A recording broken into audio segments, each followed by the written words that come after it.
We live. What's up, everybody? Welcome back to the Chopping It Up podcast. I am your guy, the man himself, AC the Barber. And guess what today? I have a special guest. Some say you don't have to introduce people, but I'm going to do it anyway. Just to be on the safe side. You know what I'm saying? But I met this incredible young man a couple of years back, started cutting his hair, graduated. He's a graduate. Why am I saying all this? What his accomplishments is. Why do I have to do that? Why don't I just tell you who I got? And y'all can listen to what he got to say. None other than himself, Mr. Myles Chumley. What up, what up, what up? What up, what up, what up? So what's up, y'all? My name is Myles, like he said. So class of 21, Texas A&M Aggie. Got a CDL, work for FedEx at the moment right now. So I'm transferring and transitioning into IT. So, yeah, man. So, well, Myles, all that stuff's great. We want to get out to the nitty-gritty of things. Let's get into it. Just into today's society, I know you've been a young man and college graduate. We have all experienced some great turmoil through seeing, I'm going to say turmoil or heartache, and seeing all the stuff that's going on in the world today. What do you think is the biggest problem being a young college graduate, a young African-American, that you're faced with out here in this world? I would say lack of knowledge. And the reason why I say lack of knowledge is because that stems from, your family. Yeah. The knowledge that they give you, the game they give you when it comes to preparing you for life. So in certain things, I'm having to play catch up, when it comes to financial literacy, choosing a job that pays well, integrating into the workforce, dealing with AI, artificial intelligence is coming to take a whole bunch of jobs. There's a lot of things you got to adapt to on the fly. Yeah. So, but at the end of the day, your parents were good parents, but they just sound like to me, they just wasn't savvy enough to get you in a place to where you could be fluent on learning everything and taking it and run with it. Because what I mean by that is, it's not like they were lacking. It's just the times were changing. Yeah.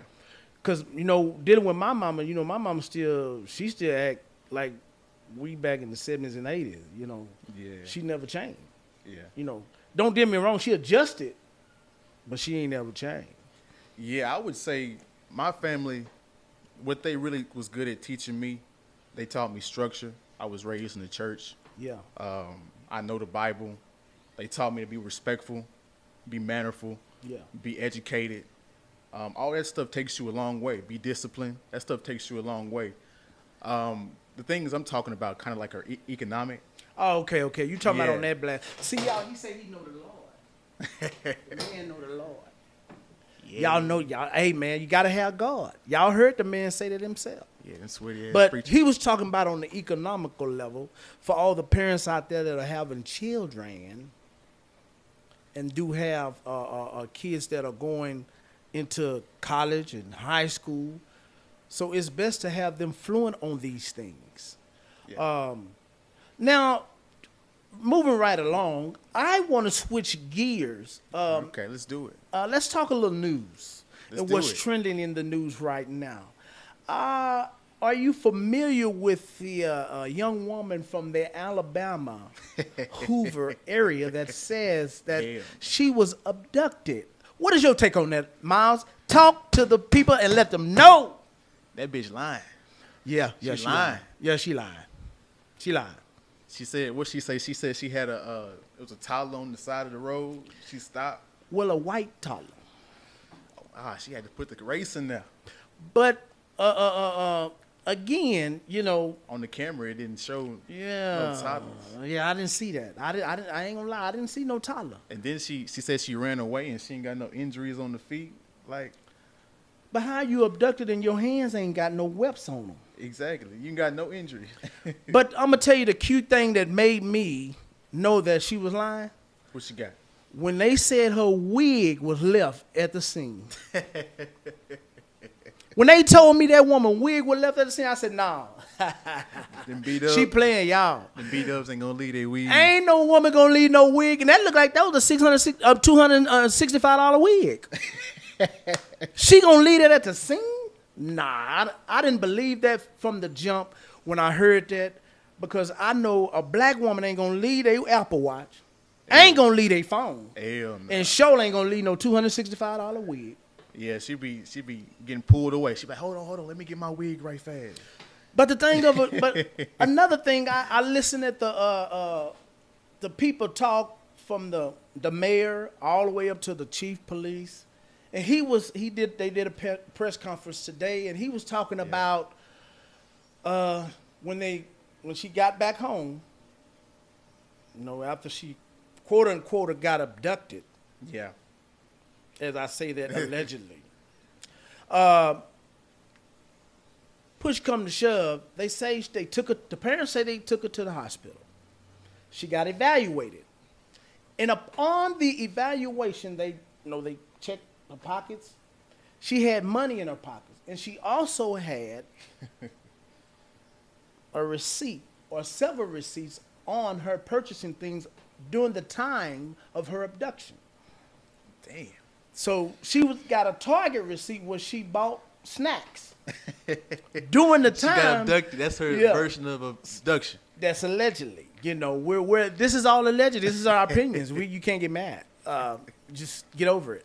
But anyway, she was abducted, and when being abducted, returned home with no shoes on, and I want to say her hair was cut, or either it would just look like it was matted. Yeah, it wasn't nothing wrong with her. Well, I ain't say something was wrong with her. Yeah, something was wrong with her. Yeah, something was wrong with her. Because she made up a story. Well, this is allegedly. This is what she told the police. When they sat down and talked to her, she said it was a white guy with orange hair with a bald spot. Orange hair. And a white lady that abducted her. And the white lady, upon her being abducted, was feeding her Cheez-Its during the whole time. That's the funny shit. Cheez-Its. Y'all say it with me. Cheez-Its. Okay? So that was what was being told to the police as the story went on. This young lady, Myles, has really, really did black folk injustice. Every level. So do you know why she say she did all that? Well, there's like two rumors. It was like involving the boyfriend. She was trying to run away from the boyfriend to get some sympathy from him. And there's another story floating around. I don't know exactly what the other story was, but it was two stories. It was like she got fired from her job because she was stealing money. Mm-hmm. And then she dropped out of, doctorate school, something like that. Oh, yeah, she flunked out. And she didn't want to feel that shame from her parents. So it's one of those two stories. That's what's floating around. Oh, okay. Well, allegedly. Yeah, allegedly. This is all our opinions. This is not accurate information unless you don't watch the news. Anyway, but we watch the news, so we know what we're talking about. We're only reporting what the news say, but we are adding our opinions in there also, guys. So don't hold it to us if some of this stuff is just quite off a little bit, but we get our accurate information. Our resources come from the news. So with that being said, how is it that we can bounce back, Myles, from inconsistencies of that level because of the narrow-mindedness of being ashamed in the world today to where we can't be accountable for us, what we're doing as black folk? Man, you have to, it's so many things wrong. You got to be aware of, like, you portraying black people in general. You know what I'm saying? Exactly. So whenever you do something stupid, you make all black women look stupid. Yes. You know what I'm saying? So you got to keep that in mind. And I think you got to be aware. You got to be smarter than that. You know what I'm saying? You could have handled that situation a whole lot better. Why even do any of that stupid stuff? talk to the people that you have a problem with. Talk to your parents if you're embarrassed. Yeah. Talk to your boyfriend if you want sympathy or something, if you want him back. Why construct this big narrative that just makes everybody look stupid? I mean, you got your parents on TV lying for you. Yeah. You threw them under the bus. Yeah. I mean, it's just a complete goofy situation all the way around. It just makes black people as a whole look stupid and ignorant. Yeah, but I don't know, man. I really think the parents knew more than what they could say at that time. Yeah, because the interview, yeah. You know what I mean? And not to discredit them because I'm a parent. Uh-huh. So, and you got parents to where there may be some things that your kids do what they don't quite understand, but your job is to protect them as a parent. Yeah. I find it very hard that parents do not protect their kids even when they're wrong. That's true. You gotta stick by them. So at the end, yeah. So at the end of the day, I get what they were trying to do, but there comes a time where there's a medium where you have to address and tell her, if that's your daughter, hey, look, you got to go out here and set the record straight. Yeah, exactly. That's what I was thinking. You see what I'm saying? Like, everybody was online like, hey, man, look, what y'all going to do? Y'all need to say something. Police ain't saying nothing. Did your mama talking about at this time they need to break? No. You wasn't breaking. You got to come up. Yeah. You wasn't breaking when everybody was out there looking for you, and you riding around with your friend. Allegedly. Yeah. But I don't know, man. It's difficult to see how things like that happen when, when emergencies happen, and then it's like, then you can't bounce back. Yeah. It's hard to bounce back because, it's even harder for people to even understand how you can get white folks to look for black folk. That's the thing.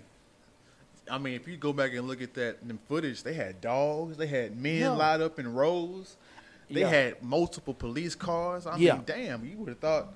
I thought they were looking for what's that girl that left the house? Amber Benet, what's her name? John Benet? Yeah. I thought they were looking for John Benet out there. I said, what? John Benet that came home? Again, I must say, I'm with the infamous Myles Chumley today, y'all, graduate of Texas A&M Aggies, right here in Bryan College Station. We are talking about the Carly Russell and how our get back for, I guess you can say, us as a black culture and black women, and how things could kind of get back to where we can be in the safe haven place of having responses when black women are taken or black women are abducted or people that need assistance. But at the end of the day, we've come to the conclusion, folks, that Carter done messed it up for us. Yeah, you know what's crazy about that whole situation, AC? Talk to me, Myles. Talk to me. That's the first time we've gotten police to actually give a damn about. Yeah, I agree. About black people. Yeah. They organized and they was putting in a heavy effort, all for it to just be a hoax. Yeah, so if something actually happens, they gonna be like, well, y'all asses lying. Last time we did this, we gonna take y'all serious next time. It's just a ripple effect on everything. Oh, of course. I'm in a total agreement with what you're saying because, man, it's just to have equal justice is already hard. Yeah. And then you have an encounter like this that just flies off the handle, and then everybody's like, well, man, I don't know, man. No, ain't no I don't know, man. Yeah. No, it's hard for us to get back to the place we once were when we already had the people's attention. Exactly. It's just like a little kid. You can only keep a little kid's attention for so long. Exactly. And then once they get bored with you, they gone. Exactly. You got, cops and stuff talking behind the scenes saying, this is why we don't respect or do shit for black people. Yeah. And it's not that they hate us. Nah. It's just that they ain't got time for the BS. Exactly. And it's not healthy. It's just not healthy. Now, I ain't really a big fan of how the thing played out, but I do understand black folks' terminology as, you know, with us being who we are, for not want to talk. Because they say she was Googling all kind of stuff, how to steal money out the drawer at the job without people seeing it. Then, you know, people doing taxes and accounting, they gonna find the money. But I mean, why? But if you savvy and you know how to steal, why you have to ask Google? Exactly. Like they can't trace the search history. But they did that. Cause black folk don't erase nothing. You know, they say 50% of people that cheat to get caught cheating because they don't erase their messages. Exactly, their history. They don't erase none of the stuff. So I don't. But that's a true statement, I think. Yeah. Going into all that, she could have easily wiped all that away, but I don't think they would have saved it like you said. Because once you count the money, if it ain't there, it ain't there. Yeah. But how do you go to the hospital and they search you, and you got the receipt of what at the time in your pocket that you supposed to be abducted by these folk, but you went in there and bought snacks? I don't get it. Yeah, that sounds like a safe abduction to me. Yeah. I just didn't. I feel for her and her mental state right now, because ain't no way you're gonna be able to fix this. Nah. Without telling the truth. Yeah. You hear me, Carly? You can't do it without telling the truth, girl. You might as well come clean or stay away dirty Right now. Before it's too late. and tell your daddy when he on TV, don't do all that shaking his head and stuff. Yeah. That's not professional. Nigga look crazy. Niggas don't do that. Yeah. Sorry. Nigga didn't say not one word. Yeah. Man, come on, man. Yeah, he Talk. just shaking his head. You know, I don't understand all that. You know. But, you know, She fake crying. moving right along, Myles. Okay.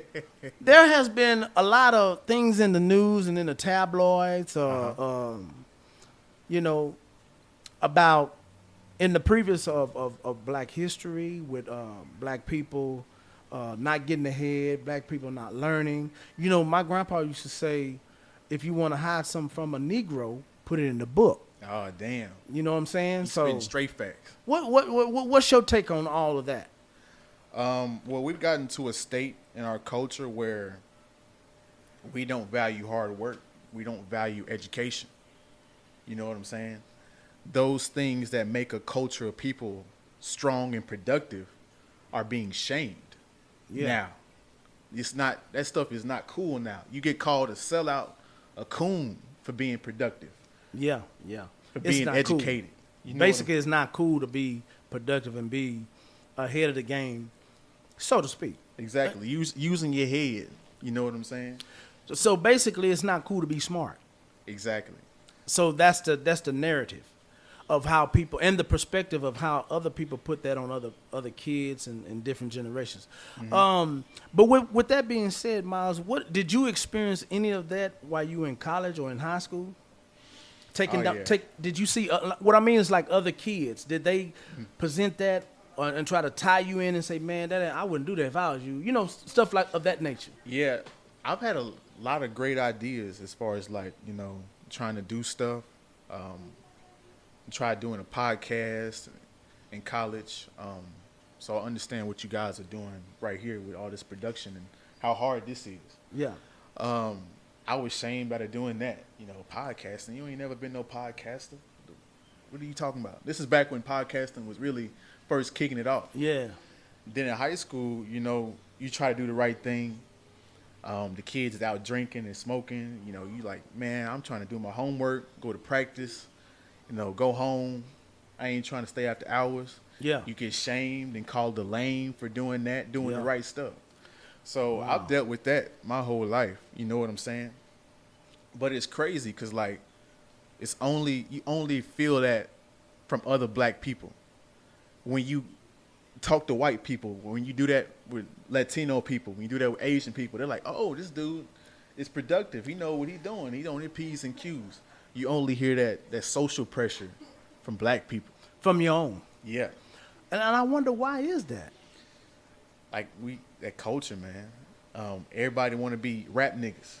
Yeah. Everybody want to be gang bangers. You know what I'm saying? Yeah. Our culture is just, and I don't know how you fix it, AC, because like the culture, that's the foundation of a group of people. It's the foundation of your civilization. That's the value. How is it that you can understand, and love your own people when you don't have God in the midst of the plan? That's true. Not to say you have to be a holy roller or yeah, somebody that a preacher or anything, but just having the foundation of Christ and the love and allowing God to work through you so you can love your fellow man. Exactly. Because there's no way you can have compassion or even any type of love for anyone, your neighbor or your fellow man, if you don't have God, I think. Yeah. So it's Black tough. people have lost their religion. Yeah, they have. They're more in the entertainment. I know a lot of people sing more at the church. They'll go to the church and sing more than they'll go to hear the preaching. Facts. So, at the end of the day, I understand that, with that being said, it's just tough to even grasp it or even try to grab a hold of it. Yeah, I mean, religion does a lot for people. That's what people don't realize. It does a lot for you. Religion gives you a structure, a guideline to follow. You look at the 10 Commandments. That's a valid way of living your life. You know what I'm saying? Thou shalt not kill. Thou shalt not commit adultery. All those things are what keep a family and everything together. Whenever you pray, you're giving yourself, you're relieving that stress. And you got a higher power to believe in, which gives you faith to keep going in the hard times. Yeah. You know what I'm saying? Yeah. So religion does a lot for people. And once you don't have it, it shows. Yeah, I'm a firm believer in that because a lot of people talk a good game, but then you can look and see, where is it that the change and the transition happens in their life to where you can accept what they're saying. Yeah. Because don't get me wrong, I got ears, I hear, but I'm a visual person too. Yeah, that's true. You see what I'm saying? So it's kind of tough to accept something that I don't see, but I hear you say, but I don't see it. Yeah. You see what I'm saying? Yeah, and you get in today's world, you get mixed signals, right? You hear people say, "Oh man, God is good all the time," and then tomorrow they go drink a 40. Yeah, you know what I'm saying? So you're getting mixed signals. What people are saying and their actions ain't lining up to what they actually believe in. Yeah. That's how you get confused, and you don't want to follow. It make you not want to follow that stuff because you think people it's just BS. Yeah. I mean, they really is. Yeah. Like I done seen niggas down a fifth of Hennessy, and you can say, "Man, God done did it." Yeah. And what do you say? I say, "Man, he sure did." Give me some. That's what I would say. But moving right along, I'm here again, y'all. I'm with the infamous Myles Chumley. We're talking about issues that come across our minds and topics that we would like to share just on this podcast, at the Chop It Up Podcast. Again, do you think that a lot of stereotype comes into play with black people because of being smart, because of religion, and because of how they dress? Because a lot of stuff. Do you think stereotype comes in that? Stereotypes as far as like just being judged of not even given a chance by if you were to come in seeing the tattoos. You have tattoos. Yeah. So you go to a job and they it's hot outside. You go to an interview, they see the tattoos. Do you think they really want to hear what you got to say out your mouth? Yeah, I mean, all that stuff mattered. Like, you know what I'm saying? You see what I'm saying? Yeah, like with the tattoo thing, let's just take that for an instance. If I was going in for an interview, I'd wear a long sleeve suit type thing. You know what I'm saying? To show that conformity, to show that you really ready to conform to the business. You know what I'm saying? But yeah, man, stereotypes. Let me say it like this: the street dudes know who the lame is, and the lames know who the street dudes is. Yeah. That's right? always been. And what's crazy is, and what's really plaguing black men today when it comes to stereotypes is that we hear the rap, you hear the streets being glorified. Yeah. You got the lames, the educated dudes, the smart dudes trying to be gangsters now. They trying to play gangster, trying to shoot and gang bang and get tattoos and stuff, all this different stuff. I'm like, just be yourself. You know what I'm saying? But that social pressure amongst humans is too strong. It makes you conform. Yeah, it's just hard for people to be themselves because they feel like they're not accepted already. Exactly. So if they feel like they're not accepted already, then they have to pretend like there's just some other person. Exactly. And here's the other thing. I mean, I hate to throw my fellow black women under the bus, but they like them hood niggas. You feel? Yeah. So like when the lames and the smart dudes see that, and they attracted to black women, and they see the black women like the hood dudes, they like, man, I'm finna adopt this hood stuff and talk hood and code switch. Black men learn the code switch. Yeah. You talk when you're around the hood people, you talk hood. But whenever you around the white people, you talk proper. Yeah. So my mama taught me that a long time ago. I remember when we had some furniture from Color Time, and she owed a bill, and she came there. Them people came and they finna take our furniture. She said, "Oh my gosh, no!" And they said, "Oh ma'am, sorry, this is all on the phone." They come to the door. She said, "Oh my gosh, no, I'm not there." And and they said, "Oh my, okay, ma'am. Well, we'll come back tomorrow. Can you make sure?" Yeah. But if she just say, "Hey man, what the hell y'all doing in my door?" Yeah. Hey, well, you gotta open this door. We gotta get that stuff out of there. Yeah. Now I'd have been like, "Oh, I kill it." I'd have pissed on all of it. I don't care. The hell with it. Here you can have it, huh? It's wet. But that's just being with the times that we're in, man. It's kind of tough to get a fair shake. Even across the board, just not just being who you are, or the color of skin that you have, but just honest for your knowledge, for your wisdom, just because you fit that description or for that job or for who you are. That's it's kind of hard to get that evenness across the board. Yeah. I mean, I constantly think about this, AC. You remember that? I think that dude from Dallas. He had like he had like some kind of business that was with Sense or whatnot, like Sensi or something like that. He was a dude. We came in and he was like talking about we got to keep pushing black people and have faith in black. The guy that came here with the candles and the sprays. Yeah, that guy. I constantly reflect back on that situation, and he talks about how as black people we got to keep trying and we got to keep staying together and all that, and he's right. You know what I'm saying? Yeah. But at the same time, how do you get black people to all be smart, try to be smart, all try to be value education, all be hardworking? You know what I'm saying? We can't just have a barbecue, have a speech, and then everybody go home and then that's it. You know what I'm saying? Yeah. How do we get the niggas in Chicago, Houston, Atlanta to all be under the same and believe the same thing? That's a hard conversation and a hard solution.